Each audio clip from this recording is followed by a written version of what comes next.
10واں سال آپ کے دو بڑے حلیف محافظ، ایک اندر ایک باہر، باہر چچا اور اندر بیگم خدیجہ رضی اللہ تعالیٰ عنہ، 10 دن کے فاصلے سے دونوں کا انتقال ہو گیا۔ تو ابو لہب بنا بنو ہاشم کا سردار۔ تو پہلے تو غیرت میں اس نے کہا بھتیجے فکر نہ کر، ابو طالب کی طرح میں تیری رکھوالی کروں گا، جو شاہی۔ 3 دن گزرے تھے، ابو جہل نے کہا تو کس منہ سے یہ بات کر رہا ہے؟ اور اس کا اللہ تمہیں کہہ رہا ہے تبت یدا ابی لہب و تب۔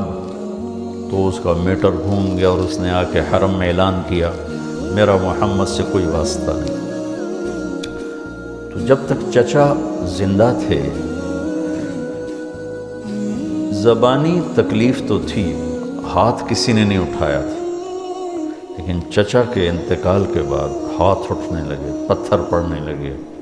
وہ جو آپ واقعہ سنتے ہیں چادر گلے میں ڈال کے مروڑا، آنکھیں باہر نکل آئیں، یہ ابو طالب کے انتقال کے بعد کا واقعہ۔ ابو جہل نے پکڑ کے بطحا کی وادی میں گھسیٹا، سارا پہلو زخمی ہو گیا۔ یہ اس کے بعد کے واقعات۔ آپ مینا میں جاتے تھے، حجاج میں دعوت دیتے تھے، تو یہ اس کے بعد واقعات ہوئے، کوئی پتھر مار رہا ہے، کوئی تھپڑ مار رہا ہے، کوئی منہ پہ تھوک رہا ہے۔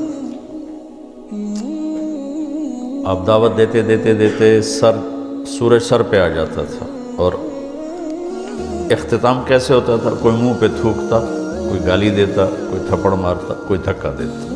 یہ سب چچا کے انتقال کے بعد۔ تو پھر آپ کو خیال ہوا کہ ہجرت کروں، تو آپ طائف گئے۔ طائف میں جو ہوا وہ آپ کو معلوم ہے کہ 4 سال پہلے میں عین اس جگہ پہ پہنچا جہاں آپ کو پتھر پڑے۔ وہ پرانا طائف ہے، ایک رہبر لے گیا، پھر جہاں جا کے آپ کو زید ابن ارقم نے، زید ابن حارثہ نے لٹایا، وہ جگہ وہاں ترکوں نے مسجد بنا دی ہے چھوٹی سی، جہاں وہ باغ تھا وہاں چھوٹا سا محلہ ہے وہ سارا۔ تو بہت تکلیف کے ساتھ واپس آئے، اتنا خوف چھا گیا کہ آپ مکے میں انٹر نہیں ہو سکے۔ تو آپ نے سہیل ابن عمرو کو پیغام بھیجا مجھے پناہ دو، میں مکے میں آنا چاہتا ہوں، تو اس نے انکار کر دیا۔ اور آپ نے صفوان بن امیہ کو پیغام بھیجا کہ مجھے پناہ دو، انکار کر دیا۔ پھر آپ نے اخنس بن شریک کو پیغام بھیجا، اس نے بھی انکار کر دیا۔ پھر آپ نے مطعم بن عدی کو پیغام بھیجا، تو وہ اپنے بچوں کو لے کر آیا۔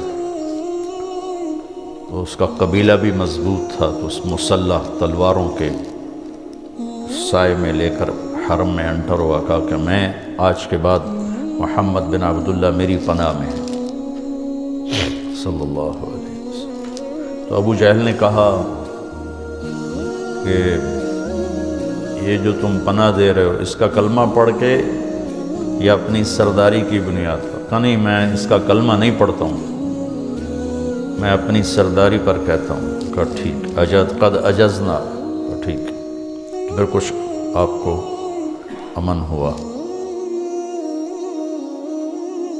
لیکن وہ جو تکلیفیں دکھ تھی وہ چلتے رہے۔ شام کو جب آپ گھر آتے تو مکے کا ساری گندگی کوڑا آپ کے دروازے پہ گرا پڑا ہوتا تھا، تو آپ اسے اپنی کمان سے ہٹاتے اور کہتے ما اسرع ما وجدنا فقدک یا عم۔ کیا درد ہے چچا، تیرے جانے کی کمی بہت جلدی محسوس ہونے لگی۔